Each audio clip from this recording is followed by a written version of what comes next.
सवाई ताकत चलेगी। परम पिता शाह सतनाम सिंह जी महाराज के गद्दी नशीन होने से कुछ समय पहले की बात है। डेरा सच्चा सौदा सरसा में भवन निर्माण का कार्य चल रहा था। आप जी सेवादारों के साथ मिलकर सेवा करवा रहे थे। पूजनीय शाह मस्ताना जी पास ही एक मूढ़े पर विराजमान थे। कुछ साथ संगत भी पास बैठी थी। साथ संगत को वचन फरमाते हुए चांदी का 1 रुपया बेपरवाह मस्ताना जी ने आप जी की हथेली पर रखने के उपरांत चवन्नी और रख दी। पूजनीय शाह मस्ताना जी ने साथ संगत को संबोधित करते हुए फरमाया, पुत्र ये कितने रुपए हैं? संगत ने कहा, साईं जी ये 1.25 रुपया है। पूजनीय बेपरवाह जी ने आप जी की ओर इशारा करते हुए वचन फरमाया, पुत्र सवाई ताकत चलेगी। एक सत ब्रह्मचारी सेवादार गोविंद माली ने पूज्य बेपरवाह जी के चरणों में विनती की कि साईं जी आप जैसा आज तक न तो कोई फकीर आया है और न ही भविष्य में आएगा। इस पर सर्व सामर्थ्य पूजनीय बेपरवाह जी ने फरमाया, तुम गलत कह रहे हो। इतनी करामात वाले फकीर इससे पहले भी आए हैं, अब आगे क्यों नहीं आएंगे? हमारे अंदर सावन शाही मौज काम कर रही है।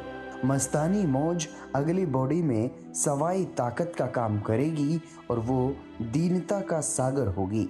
सवाई से सवाई ताकत तीसरी बॉडी में काम करेगी। दुनिया के चारों कोनों में राम नाम का डंका बजेगा। गुरगद्दी के संकेत। परमपिता शाह सतनाम सिंह जी महाराज के गद्दी नशीन होने से पहले की बात है कि आप जी पूजनीय बेपरवाह जी से आज्ञा लेकर अपने घरेलू कार्य हेतु अपने गांव श्री जलालाना साहेब आए हुए थे। उस समय प्रेमी कृपाल सिंह जो कि गांव घुकावाली के रहने वाले थे, वो भी आप जी के साथ थे। आप जी को पारिवारिक कार्यों को करने में 5-6 दिन लग गए। जब आप जी वापस आए तो उस समय पूजनीय बेपरवाह जी सच्चा सौदा आश्रम रानिया सरसा में आश्रम के बाहर वृक्ष के नीचे विराजमान थे। जब आप जी पूजनीय बेपरवाह जी के पास पहुंचे तो उन्होंने वचन फरमाए, हरबंस सिंह इतने दिन कहाँ गुम रहे?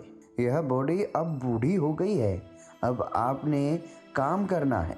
इसी प्रकार एक दिन पूजनीय बेपरवाह जी डेरा सच्चा सौदा सरसा के मुख्य द्वार के सामने खड़े सेवादारों को उनका काम समझा रहे थे।